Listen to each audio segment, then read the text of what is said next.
Vamos a comenzar ahora la exposición de un tema bastante urticante, porque toca algunos intereses, algunos poderes del mundo moderno, del mundo de nuestro tiempo, y es el tema de la masonería, el sentido de la masonería, más que hacer una historia de la masonería, un poco cuál es el contenido de la masonería, y ver si en la actualidad la masonería ha perdido su virulencia, su sentido anticatólico, y sea posible aceptarla o no aceptarla como movimiento ideológico.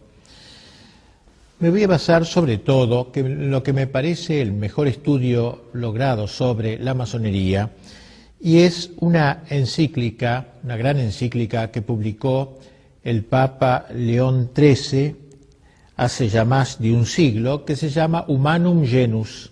Si bien tiene más de un siglo, tiene plena actualidad, me parece, ya que los problemas que trata no son reductibles a lo que sucedía en la época de su pontificado, sino que tienen plena aplicación en lo que acontece en la actualidad. No podemos dejar de lado esta doctrina pontificia que se nos muestra no como una creación del Papa León XIII, un invento del Papa León XIII, relativo solamente a lo que sucedía en su tiempo, sino que debe ser leída, como trataremos de hacerlo, en continuidad con la doctrina mantenida a lo largo de tanto tiempo, varios siglos atrás podríamos decir, y que proclama una verdad ineludible que hace a la pervivencia misma de las naciones y a la capacidad de propagación de la Santa Iglesia. Vamos a tratar pues de dar forma a las principales enseñanzas de la encíclica, aplicándolas luego a la situación actual y a la actitud actual de la Iglesia frente a la masonería. Ya desde el comienzo de su documento, el Santo Padre presenta la lucha que la masonería lleva contra la Iglesia en una dimensión auténticamente teológica, es decir, no es una lucha de poderes, sino es una lucha entre el bien y el mal. Y así dice el Papa: el género humano, después de apartarse miserable, creador y dador de los bienes celestiales, por envidia del demonio quedó dividido en dos campos contrarios, de los cuales el uno combate sin descanso por la verdad y la virtud, y el otro lucha por todo cuanto es contrario a la virtud y a la verdad. El primer campo es el reino de Dios en la tierra, es decir, la Iglesia verdadera de Jesucristo. El otro campo es el reino de Satanás. Bajo su jurisdicción y poder se encuentran todos los que, siguiendo los funestos ejemplos de su caudillo y de nuestros primeros padres, se niegan a obedecer la ley divina y eterna y emprenden multitud de obras prescindiendo de Dios o combatiendo contra Dios. Es decir, enmarca el Papa la lucha de la masonería contra Cristo en una visión, una cosmovisión amplia de la historia. Podríamos decir que va poco menos que del Génesis al Apocalipsis.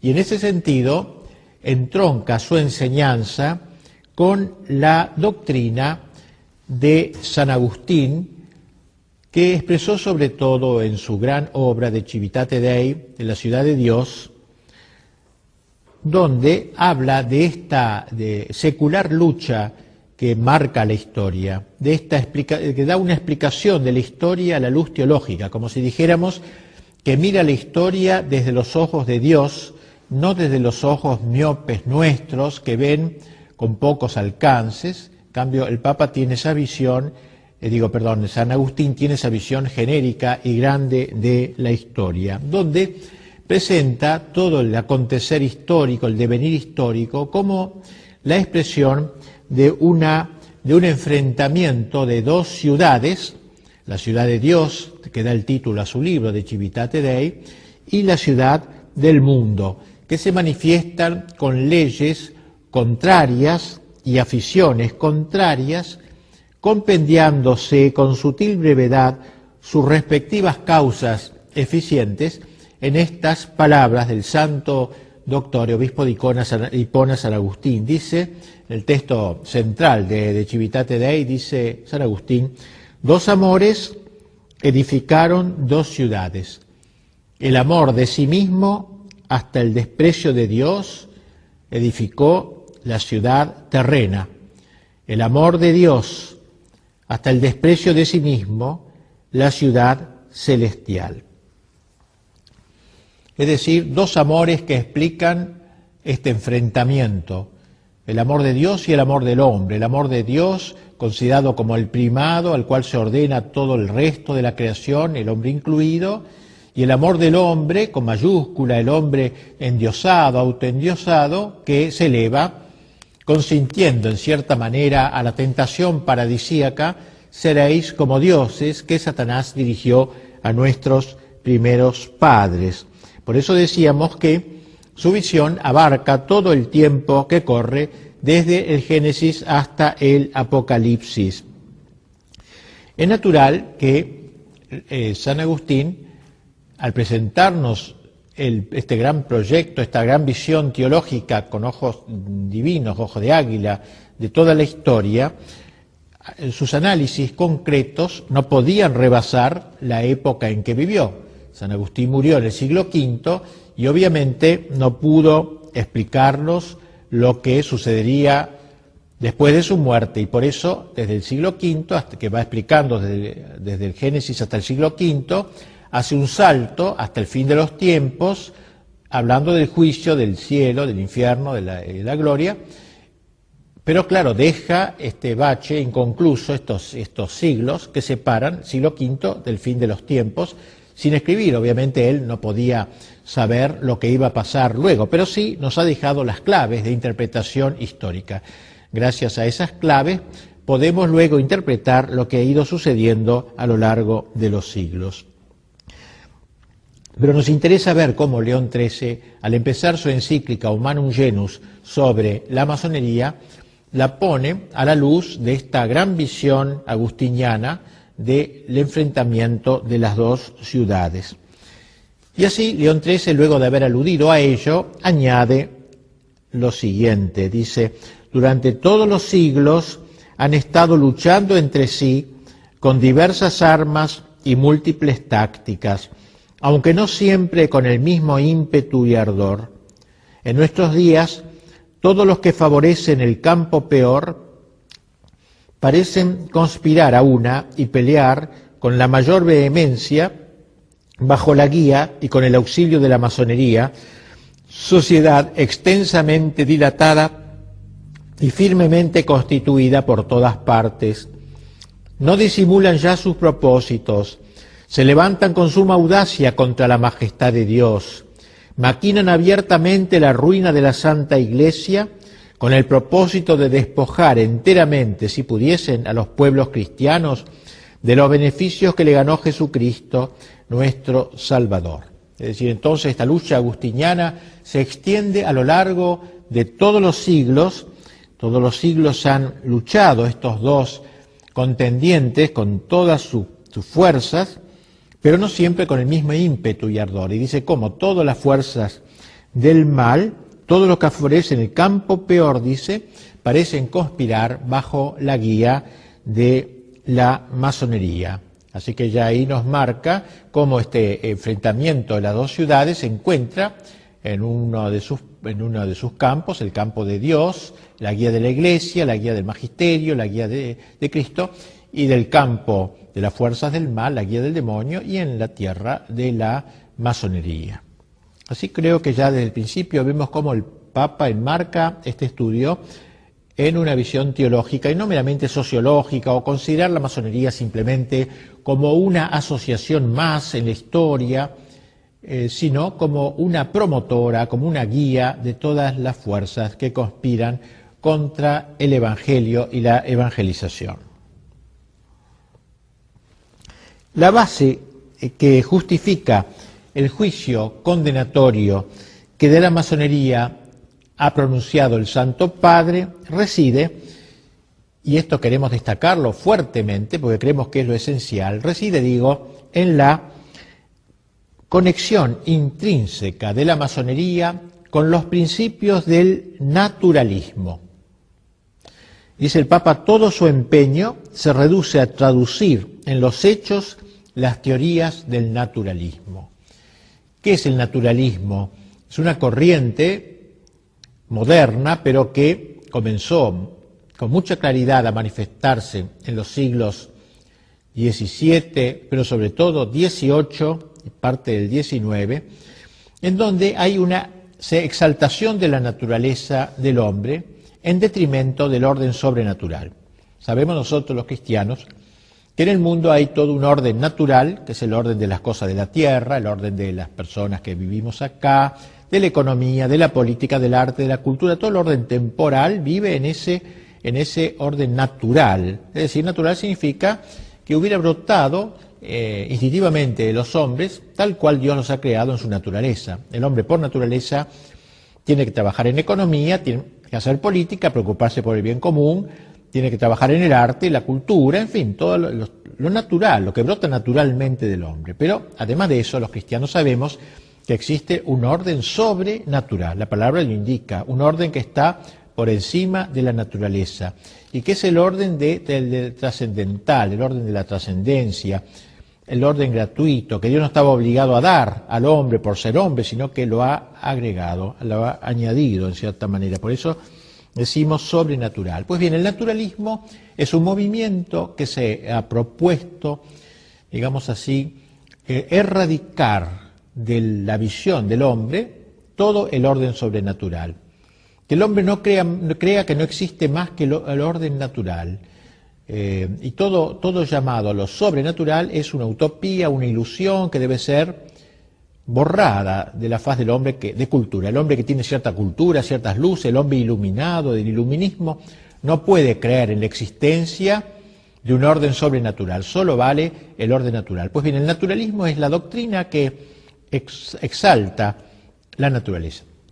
Se abroquela en la naturaleza, se encierra ahí en la naturaleza, no quiere saber nada del orden sobrenatural porque piensa que ya el hombre se basta a sí mismo. El hombre con sus propias fuerzas podrá perfectamente solucionar todos sus problemas y los problemas de la sociedad. Si no le alcanzan sus propias fuerzas, la fuerza de toda la sociedad unida le permitirá al hombre alcanzar su felicidad en la tierra. Fíjense ustedes que es un poco la tendencia que luego tendría el marxismo cuando hablara Marx de el paraíso en la tierra, o sea, el hombre que logra con sus solas fuerzas, a fuerza de músculos, encontrar su salvación, su felicidad en la tierra. Eso es el naturalismo, una herejía, prácticamente la más grande herejía de nuestro tiempo. Y dice un autor contemporáneo, Gabriel del Noche, que él piensa que el fin de la historia, la época del anticristo, se caracterizará por una victoria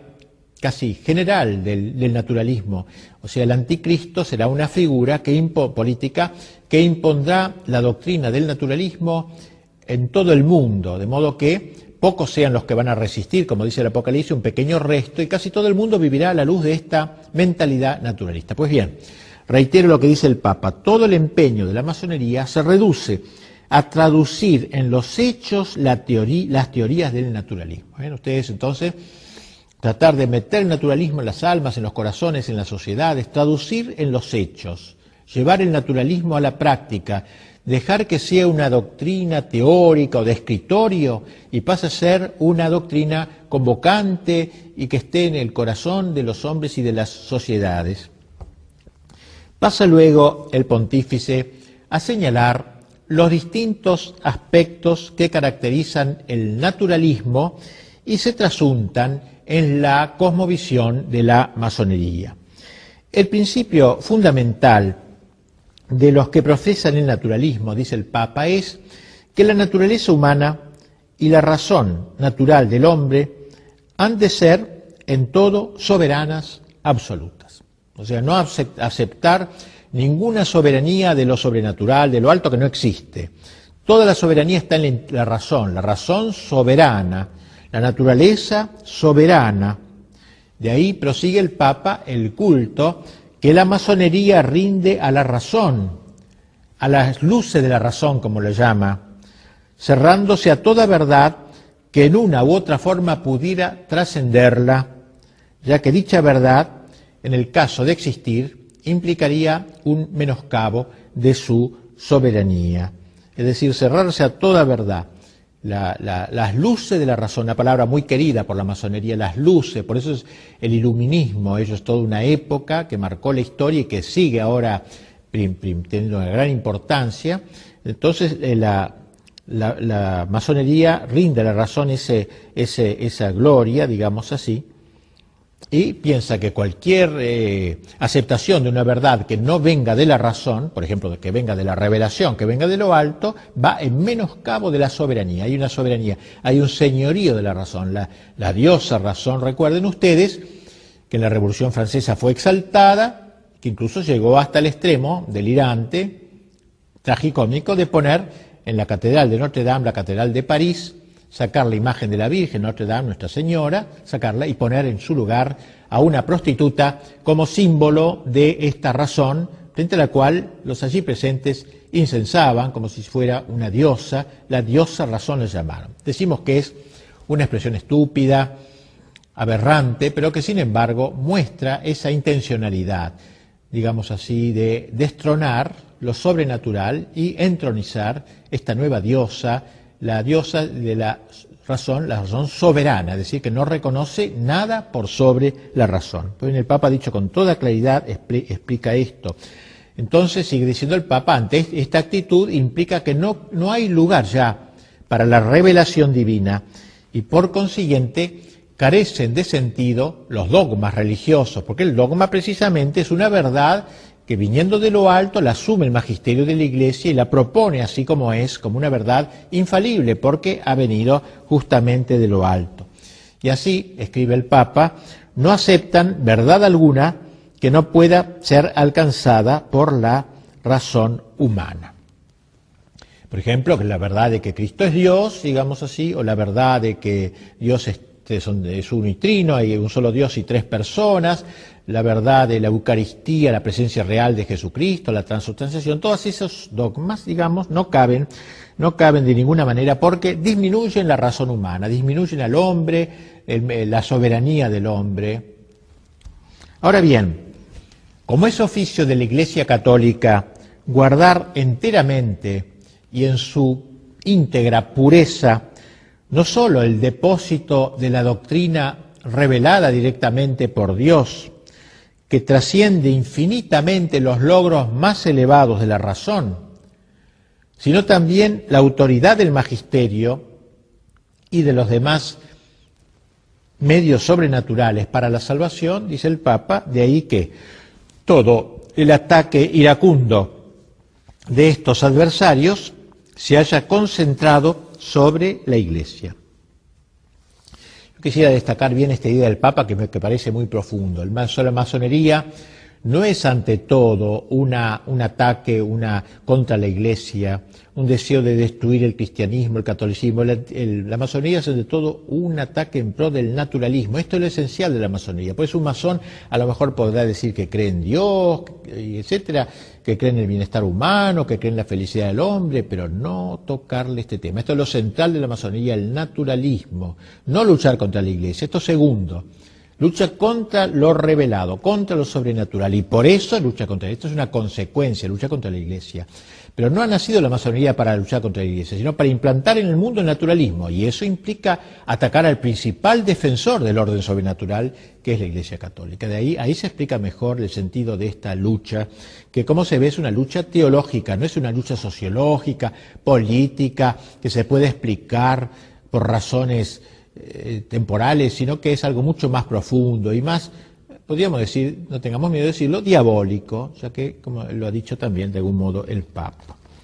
Bien, afirma el Papa que eso es lo que los ha llevado a perseguir abiertamente a la Iglesia en varias naciones, oprimiendo al clero con leyes inicuas, suprimiendo o dispersando cuando tenían poder las órdenes religiosas y sobre todo atacando a la Santa Sede y al Romano Pontífice.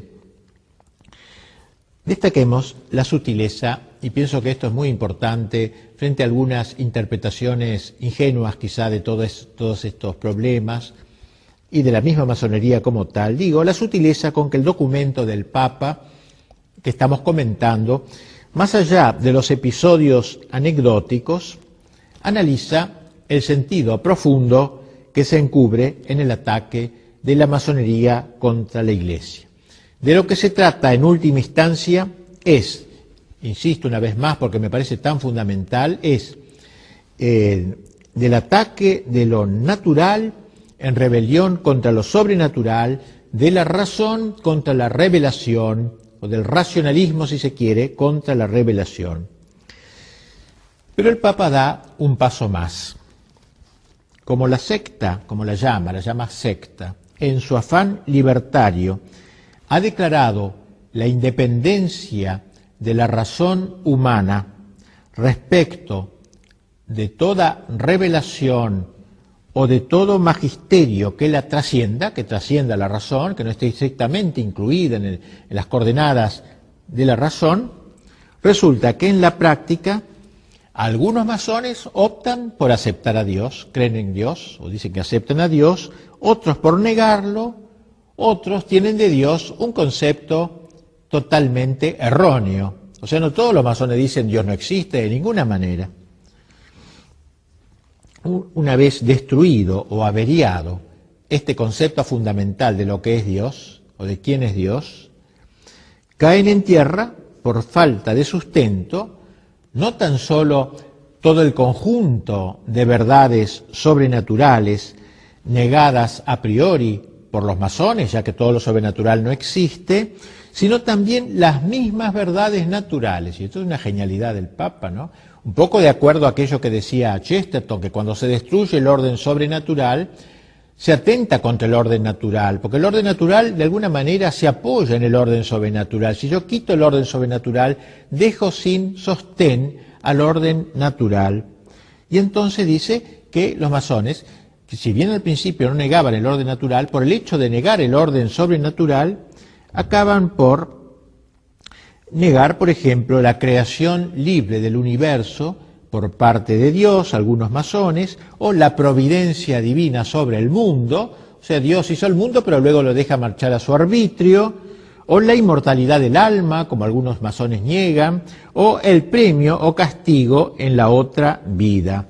Es decir, dice el Papa con claridad, que derribado el orden sobrenatural, se desploma también el orden natural. Parece un dato muy inteligente, muy importante del Papa, frente a todos estos naturalistas que enarbolan el orden natural y no se dan cuenta que se autodestruyen al negar el orden sobrenatural, porque le quitan la base y la sustentación. San Agustín lo decía a su manera, el hombre que se resiste a dejarse elevar a lo sobrenatural, ineludiblemente se va degradando hacia lo animal. O sea, el hombre es un ser extraño, es un ser hecho para el éxtasis. Éxtasis significa salir de sí. O sale de sí para arriba, endiosándose por la gracia, se hace superhumano, podríamos decir, sobrehumano, pero por la gracia, así, o el hombre se degrada hacia abajo, se sale de sí hacia abajo, degradándose, animalizándose. No existe entonces el naturalismo puro, el humanismo químicamente puro, el hombre químicamente puro no existe. El hombre está hecho para trascenderse, o se trasciende hacia arriba por la gracia, o se trasciende, digamos, inventemos una palabra, trasdesciende de sí por el pecado, degradándose y animalizándose. No resulta posible establecerse de manera definitiva en un orden puramente racional, clausurado a toda trascendencia. Al cerrarse a lo suprarracional, el hombre se vuelve infrarracional. Creo que esta es una genialidad del Papa León XIII en su encíclica, haber mostrado cómo la masonería, al exaltar el orden sobrenatural en la negación del orden sobrenatural, destruye al hombre, a ese hombre al que trata al que inciensa, a ese hombre escrito con mayúscula, al hombre de los derechos del hombre, a la soberanía del hombre, a la soberanía de la democracia, a la soberanía del pueblo, toda esa soberanía que inventa, sobre todo el pensamiento masónico, digamos así, el Papa demuestra su vacío, su inanidad, su vacuidad total. El naturalismo es un atentado contra la inteligencia que al cerrarse a la verdad sobrenatural queda, por así decirlo, como castrada. Y como la voluntad sigue a la inteligencia, también la voluntad se ve herida en su tendencia hacia el bien. O sea, no solamente queda herida la inteligencia del hombre, sino también su propia voluntad. Las tres fuentes o verdades de donde brotan toda moral y toda justicia son, según la enseñanza de León XIII, en primer lugar, un Dios creador y gobernador providente del mundo. En segundo lugar, una ley eterna que manda conservar el orden natural y prohíbe perturbarlo. Y finalmente, el fin último del hombre, más allá de todas las realidades humanas y de esta transeúnte, pasajera vida terrenal. Si se suprimen, dice el Papa, como suelen hacerlo el naturalismo y la masonería, la ciencia moral y el derecho quedan destituidos de todo fundamento y defensa. En efecto, dice el Papa, la única moral que reconoce la familia masónica es la llamada moral cívica, independiente y libre, es decir, una moral que excluye toda idea religiosa. Y aquí tenemos cómo aquella masonería que inicialmente se mostró prorreligiosa, creyendo quizás en Dios, etcétera, acaba diluyendo todo esto, diluyéndose plenamente en una secta, digamos, en donde queda excluida toda idea religiosa. El rechazo de las verdades enseñadas por Dios, este iluminismo, este racionalismo, conduce necesariamente, según observa con sagacidad el Santo Padre, a la negación del pecado de nuestros primeros padres. O sea, a la idea de que la naturaleza del hombre nace dañada por el pecado de origen comunicado de padres a hijos y consiguientemente lleva a la negación de una naturaleza debilitada y proclive al pecado. Claro, si no hay pecado original, la naturaleza del hombre no ha sido tocada, no ha sido herida, averiada por el pecado, el hombre nace perfecto cuando nace. Con la idea de Rousseau, el hombre naturalmente bueno, que lo hace malo la sociedad. No hay ninguna cosa previa, no hay ningún pecado original, no hay nada con que haya nacido malo. Es bueno, de por sí, si lo dejaran, por ejemplo, en una selva, sería buenísimo el hombre. ¿Por qué se hace malo el hombre? Por la sociedad lo arruina. Bueno, esta un poco es la idea de Rousseau, ¿no? Hemos visto, por el contrario, hasta qué punto los masones exageran las fuerzas y la excelencia de la naturaleza humana.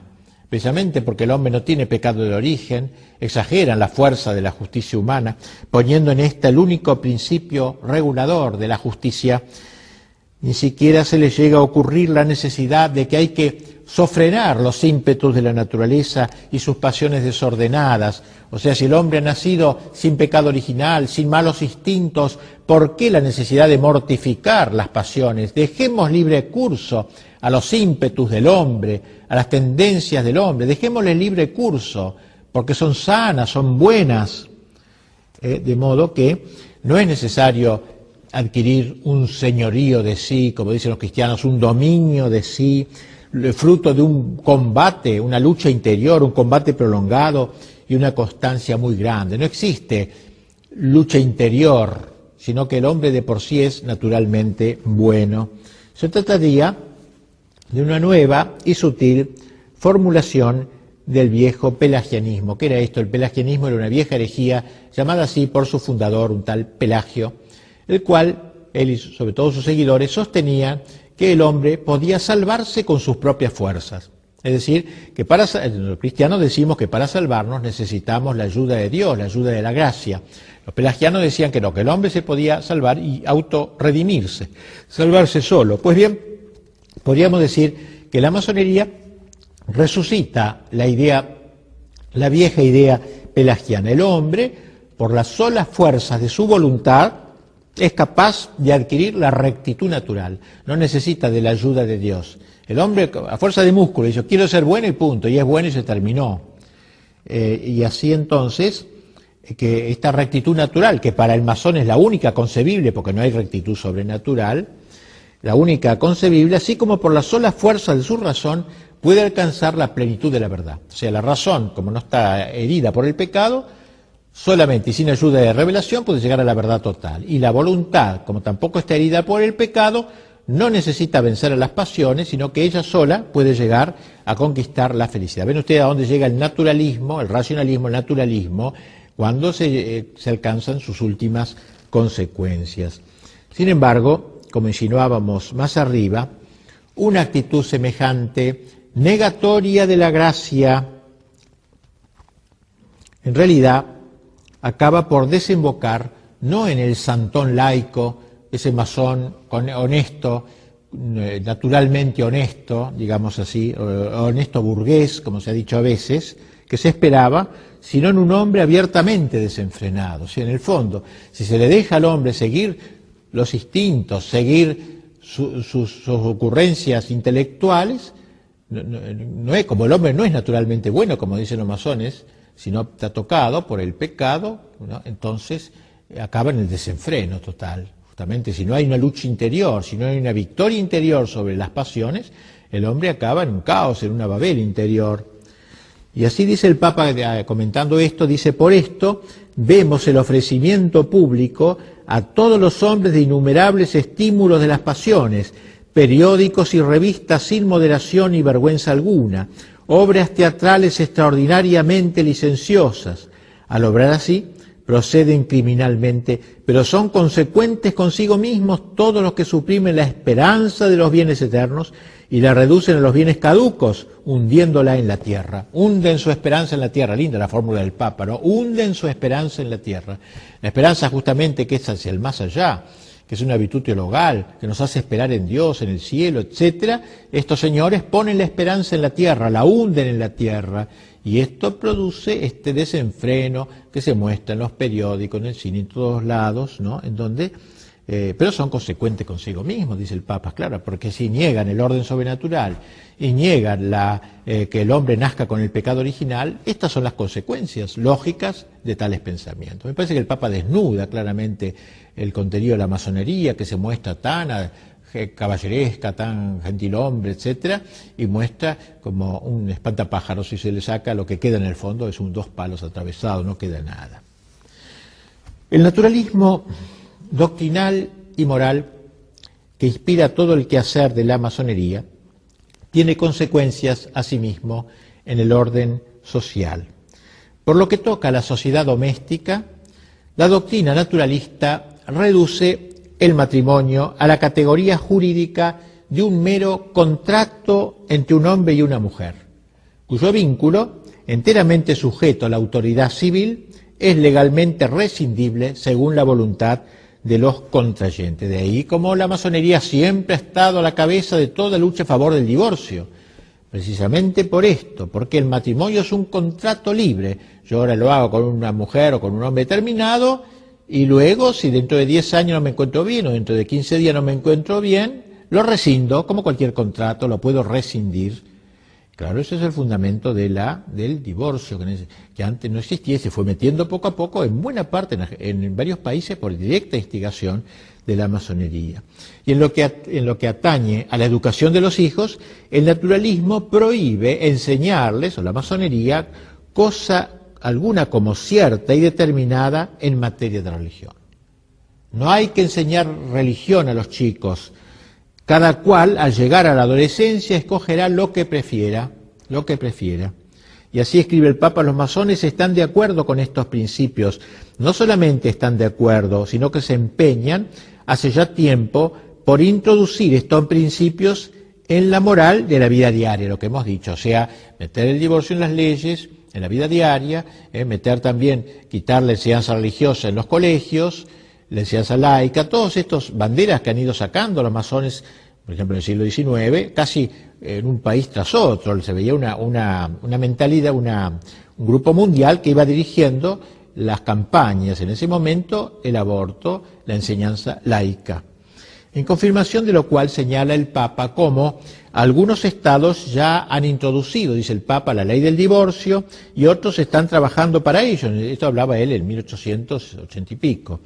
Para el mejor logro de sus objetivos, la masonería intenta el monopolio en la educación de la juventud también. Con eso la va a formar en esta mentalidad, tratando de imposibilitar toda intervención de la Iglesia en dicho campo. O sea, la Iglesia que no se meta en los colegios, enseñanza laica. Y en varios lugares, dice el Papa, ha logrado que toda la educación de los jóvenes esté en manos de los laicos y que al formar los corazones infantiles nada se diga de los grandes y sagrados deberes que unen al hombre con Dios. Es decir, se le oculta al niño esta ligazón con el orden sobrenatural. Enseñanza laica, es decir, echar a los religiosos. En algunos momentos la masonería logró la expulsión de órdenes religiosas para, de alguna manera, poner toda la educación en manos de gente de su campo. Y en cuanto a la sociedad política, sigue diciendo el Papa, la intervención de la masonería es también demasiado evidente, trabajando tenazmente por anular todo posible influjo del magisterio y de la autoridad de la Iglesia en el ser y el obrar de los estados. Con este fin, señala el Santo Padre, la masonería los masones organizan conferencias y suscitan movimientos de opinión en pro de la separación total de la Iglesia y del Estado, que fue también otro de los eslogans de la masonería. Antes estaba unida la Iglesia y el Estado, colaboraban, ya que tenían súbditos comunes, trataban de entenderse entre ellos para que el súbdito no estuviera en una situación de esquizofrenia, digamos, por un lado el Estado le manda una cosa, la Iglesia otra, etcétera. Pues bien, una de las banderas de la masonería fue la separación de la Iglesia y el Estado, así como fue también el divorcio, vimos, y la educación laica, la separación de la Iglesia y del Estado, es decir, acabar con los estados confesionales, con los estados católicos, con el fin de eliminar todo resto de cristiandad, del influjo cristiano sobre el orden temporal, apoderarse del poder político. Excluyen así, dice el Papa, de la legislación y de la administración pública el influjo saludable de la religión católica, de lo cual se sigue la tesis de que la constitución total del Estado debe establecerse al margen de las enseñanzas y de los preceptos de la Iglesia. O sea, el Estado tiene que seguir su camino totalmente al margen de la enseñanza de la Iglesia, cosa que vemos actualmente casi impuesta en la mayor parte de los estados modernos. Pues bien, todo esto es un logro, podríamos decir, de la masonería. La idea que los masones se hacen de la vida ciudadana coincide admirablemente con el concepto liberal de la política. Más aún, el liberalismo es hijo directo de la masonería, la concreción del naturalismo masónico en el ámbito de la política. Pero la fecundidad de la masonería no se agota solo en el liberalismo. El Santo Padre, adelantándose en cierta manera a lo que la historia demostraría con los hechos, enseña que la masonería, al engendrar el Estado liberal, preparaba el camino al socialismo marxista. Y piensen que esto lo dice el Papa casi contemporáneamente a Marx, fines del siglo XIX, fue como un profeta. Dice el Papa en su encíclica, estos cambios y estos trastornos son los que buscan de propósito muchas asociaciones comunistas o socialistas. La masonería, que favorece en gran escala los intentos de estas asociaciones y coincide con ellas en los principios fundamentales de su doctrina, no puede proclamarse ajena a los propósitos de aquellas. Bien, la masonería solo puede ser entendida a fondo si se la considera en el contexto del gran proceso desacralizador que comenzó a fines del siglo XIV.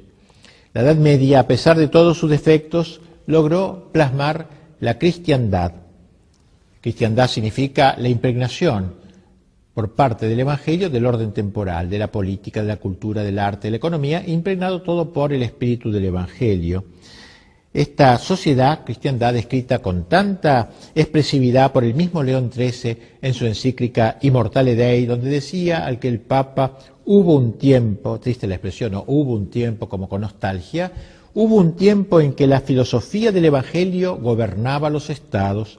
Entonces aquella energía propia de la sabiduría cristiana, aquella su divina virtud, había penetrado profundamente en las leyes, instituciones y costumbres de los pueblos, en todos los órdenes y problemas del Estado, cuando la religión fundada por Jesucristo, colocada firmemente sobre el grado de honor y de altura que le correspondía, florecía en todas partes, secundada por el favor de los príncipes y por la legítima tutela de los magistrados, y el sacerdocio y el imperio, concordes entre sí, departían con toda felicidad en amigable consorcio de voluntades e intereses. Organizada de este modo, la sociedad civil produjo bienes muy superiores a toda esperanza. Y miren cómo termina este texto el Papa: todavía subsiste la memoria de ellos y quedará consignada en un sinnúmero de monumentos históricos, ilustres e indelebles, que ninguna corruptora habilidad de los adversarios podrá nunca desvirtuar ni oscurecer. Como diciendo, ¿qué queda de toda esa época gloriosa de cristiandad? Nada, solo algunos monumentos, iglesias románicas, góticas, pero todo eso no ha sido destruido y queda firme la memoria. Por eso empezaba el Papa este texto: hubo un tiempo en que la filosofía del Evangelio gobernaba los estados. Lo dice con tristeza, porque en esa época de él ya la masonería había dado pasos fundamentales para la conquista del mundo, de la sociedad, del Estado sobre todo, para sus intentos. La destrucción de todo resto de cristiandad es aquí el gran designio de la masonería, de la cristiandad, no solo de la Iglesia, sino de la cristiandad. Es decir, tratar de quitar todo influjo, digamos, del Evangelio en el orden temporal. Y si ahora quedan pequeños bastiones donde todavía existe ese influjo, hay que erradicarlos lo antes posible. Pues bien, tal sería la enseñanza del Papa. Y tras exponer el programa de la masonería, el Papa señala los logros que ésta ha ido consiguiendo. Dice el Santo Padre: en el espacio de siglo y medio, la masonería ha alcanzado rápidamente un crecimiento superior a todo lo que se podía esperar, e infiltrándose de una manera audaz y dolosa en todos los órdenes del Estado, ha comenzado a tener tanto poder que casi parece haberse convertido en dueña de los estados. Y así entonces, la ofensiva masónica, constante e implacable, en orden a destruir tanto la religión como la Iglesia y resucitar, después de 18 siglos, la moral y la doctrina del paganismo, su rechazo, dice el Papa, de los beneficios que con tanta bondad alcanzó Jesucristo, no solo para cada hombre en particular, sino también para cuantos viven unidos en la familia, en la sociedad civil, tal ofensiva y tal rechazo no son comprensibles, como dijimos al comienzo, sino a la luz del gran combate teológico al que aludíamos antes, al combate de las dos ciudades en lenguaje agustiniano o de las dos banderas en lenguaje ignaciano. En este insensato y abominable propósito, dice fuerte, vigorosamente el Papa, parece revivir el implacable odio y sed de venganza en que Satanás arde contra Jesucristo. El Papa nos decía al principio de su encíclica que si bien esta prolongada lucha había tomado muy diversas formas en el curso de los siglos, en nuestros días todo lo que están en la ciudad perversa parecen conspirar a una y pelear con la mayor vehemencia bajo la guía y con el auxilio de la masonería. Bien, frente a esta ofensiva, a esta actitud ofensiva, nosotros tenemos que reaccionar, dice el Papa. Tenemos que enfrentarnos con un enemigo astuto y doloso. No es como otros enemigos más francos, como pudieron ser los bárbaros cuando invaden Europa o el Islam, sino que tan metidos en la sociedad occidental, tan metidos dentro de la cristiandad, enemigo astuto, doloso, que halagando los oídos de los pueblos, dice el Papa, y de los gobernantes, se ha cautivado a los unos y a los otros con el cebo de la adulación y de las suaves palabras. Para lograr el ablandamiento y la ulterior deserción de sus enemigos, la masonería hace correr la versión de que un católico puede colaborar con ella sin abjurar expresamente de la fe católica. Es la táctica que mejor sirve a sus propósitos. Usted puede ser católico y puede ser masón. Con eso va ablandando más y más toda posible resistencia. Y el Papa da las razones. Dice, en primer lugar, porque este es el camino de engañar fácilmente a los incautos y de multiplicar el número de adeptos. Y en segundo lugar, porque al abrir los brazos a todos los procedentes de cualquier credo religioso, logran, de hecho, la propagación del gran error de los tiempos actuales, el indiferentismo religioso y la igualdad de todos los cultos, que es una manera de arruinar todas las religiones, sobre todo la católica, que como único verdadera no puede ser igualada a los demás sin suma injusticia. Bien, dice el Papa que al tratarse de un enemigo tan taimado, uno de los deberes principales de la lucha contra la masonería será el de desenmascararla, hacer un poco lo que estoy haciendo yo, desenmascararla. Por eso el Papa, hacia el fin de la encíclica, dirigiéndose especialmente a los obispos, los exhorta a que abran los ojos sobre todo de la juventud, consagrando a su educación la mejor parte de sus esfuerzos. Nunca, dice, harán demasiado en orden a preservar a la adolescencia de las escuelas y maestros que puedan inculcarle el aliento malsano de las sectas.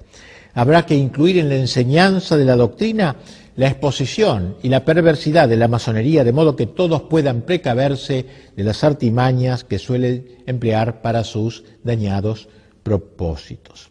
Termina el Papa elevando sus ojos a Nuestra Señora y a los santos. Tomemos como auxiliadora y mediadora a la Virgen María, Madre de Dios, dice, ella que venció a Satanás desde el momento de su concepción, despliegue su poder contra todas las sectas impías en que se ven revivir claramente la soberbia contumaz, la indómita perfidia y los astutos engaños del demonio. Pongamos por intercesores al príncipe de los ángeles, San Miguel, a San José, esposo de la Virgen Santísima, a los grandes apóstoles Pedro y Pablo, invictos defensores de la fe católica. Tales son, a grandes rasgos, las principales ideas del Papa León XIII sobre la masonería, sobre esta gran ofensiva masónica fundamental, para entender lo que sucede en los últimos tiempos. Tras la lectura de esta encíclica del Papa, alguno podría preguntarse si ella no resulta arcaica. ¿No es algo propio de épocas pasadas, los del Papa? Las cosas de ahora son como fueron entonces. La Iglesia no es en nuestros días más condescendiente, la masonería no habrá cambiado y se habrá hecho potable. Pues bien, esto mismo se preguntó después del Concilio Vaticano II, la Conferencia Episcopal Alemana.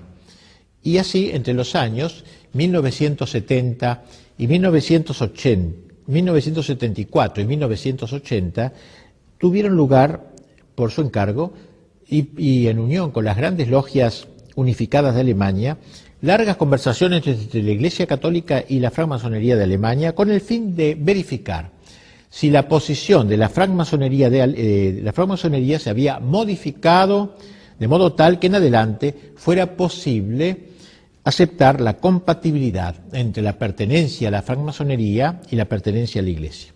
Así que un dato interesante para ver la actualidad de aquella encíclica un poco vieja del Papa. Y luego de un estudio serio de los 3 primeros grados del ritual francmasónico, ustedes saben que hay 33 grados.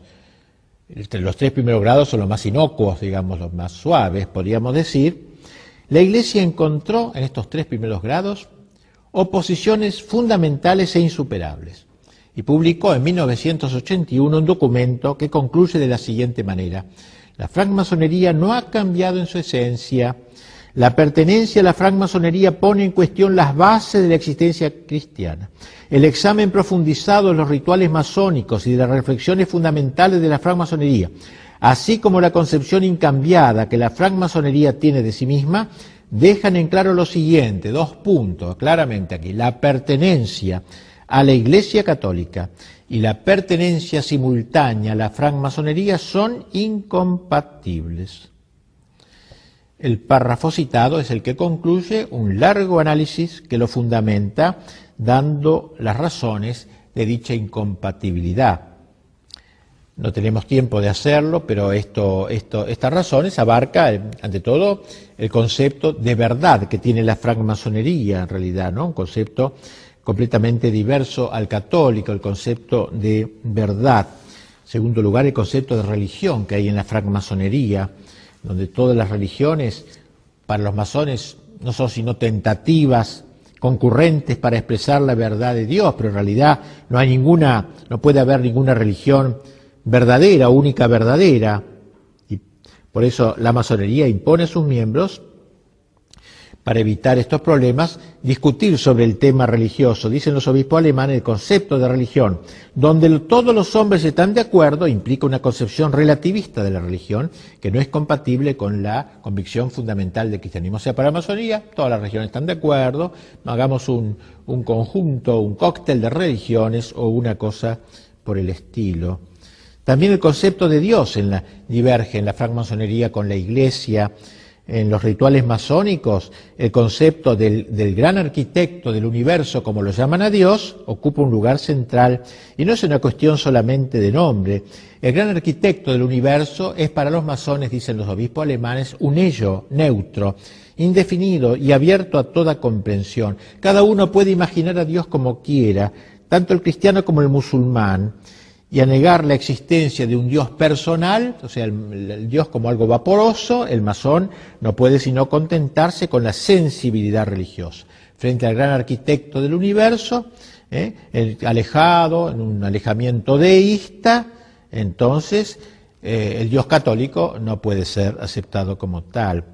Y finalmente el concepto de perfección humana en la francmasonería. La masonería busca la perfección ética del hombre, digamos así, mediante una moral completamente natural, independiente de la gracia pelagiana, como decíamos.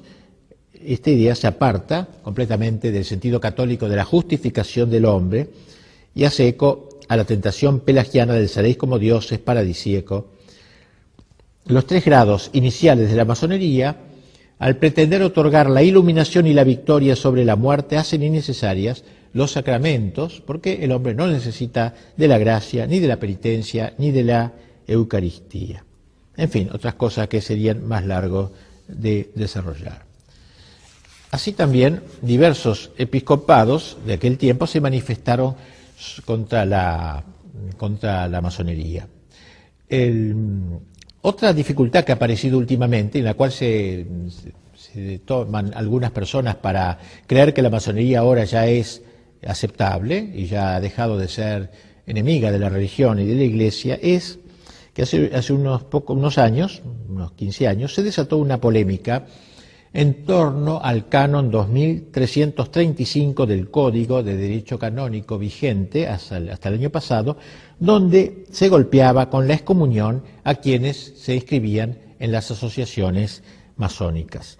Decía que el texto del viejo código, los que dan su nombre a la secta masónica o a otras asociaciones del mismo género que maquinan contra la Iglesia o contra las potestades civiles legítimas, incurren ipso facto en excomunión reservada a la sede apostólica. Con motivo de dicha polémica, de decir, bueno, eso ya se acabó porque en el nuevo código no aparece la excomunión, la Congregación para la Doctrina de la Fe promulgó una nota que dice lo siguiente: con fecha 19 de julio de 1974, la Congregación de la Fe escribía a algunas conferencias episcopales una carta privada sobre la interpretación del canon 2335 del Código, que prohíbe a los católicos bajo pena de excomunión inscribirse en las asociaciones de la francmasonería. Puesto que esta carta, que se hizo de público conocimiento, dio lugar a interpretaciones erróneas y tendenciosas, esta congregación confirma y precisa lo que sigue. 1. La actual disciplina canónica no ha sido modificada en nada y conserva todo su vigor. 2. Por lo mismo, ni la excomunión ni las otras penas previstas están abrogadas. 3. Lo que en esta carta se refiere a la interpretación que hay que dar al canon en cuestión debe ser comprendido, según las intenciones de la Congregación, como un simple recuerdo de los principios generales de la interpretación de las leyes penales para la solución de los casos de personas particulares que pueden estar sometidas al juicio de los obispos. Por el contrario, no estaba en la intención de la Congregación remitirse a las conferencias episcopales para que ellas profiriesen públicamente un juicio de carácter general sobre la naturaleza de las asociaciones de la francmasonería que implicase derogaciones a las normas antedichas. Y esto acontecía antes de la promulgación del Código de Derecho Canónico, que en esos momentos estaba en estudio. El nuevo código, el último, el que está en vigor ahora, promulgado después del concilio, no incluye, digámoslo, seamos sinceros, no incluye en la lista de los excomulgados a los que integran la francmasonería, lo que condujo, claro, otra vez a dudar. ¿Qué es lo que pasa?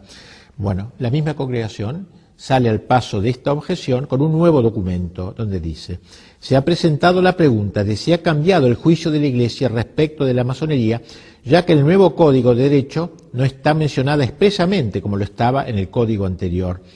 Esta sagrada congregación puede responder que dicha circunstancia es debida a un criterio de redacción seguido también en el caso de otras asociaciones que tampoco han sido mencionadas por estar comprendidas en categorías más amplias. Por tanto, no ha cambiado el juicio negativo de la Iglesia respecto de las asociaciones masónicas, porque sus principios siempre han sido considerados inconciliables con la doctrina de la Iglesia. En consecuencia, la afiliación a las mismas sigue prohibida por la Iglesia. Los fieles que pertenezcan a asociaciones masónicas se hallan en estado de pecado grave y no pueden acercarse a la Santa Comunión, etcétera, ¿no? O sea, no están directamente excomulgados, pero no pueden acercarse a comulgar. Las cosas están claras, pues la masonería sigue prohibida a los católicos, sus principios siguen siendo inconciliables con los de la Iglesia y la pertenencia a su fila supone pecado grave que excluye la comunión sacramental. El único cambio introducido consiste en que el masón arrepentido no tiene en adelante que pedir absolución al Papa, sino que podrá recibirla de cualquier sacerdote. Así que la Iglesia sigue manteniendo su oposición a la secta. La masonería, por su parte, sigue siendo la enemiga de la Iglesia, de la cristiandad y de las patrias católicas. Desgraciadamente, sus metas se están logrando en buena parte.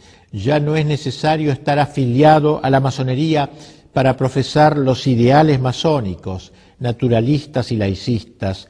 Baste pensar, por desgracia, que el común de la gente, según acepta estas ideas, es como la mentalidad general. Ahora todo el mundo vive estas ideas del naturalismo, ¿no? Aunque no esté afiliado a la masonería, y en ese sentido ha habido un gran triunfo social de ellos, pero esta victoriosa infiltración de la masonería en la sociedad de nuestros tiempos e incluso en el interior de la Iglesia solo debe servirnos para oponernos a ella con más intrépida decisión, enfrentarla con todos los medios lícitos que están a nuestro alcance. Es un deber de todos los católicos que quieran de veras llamarse militantes.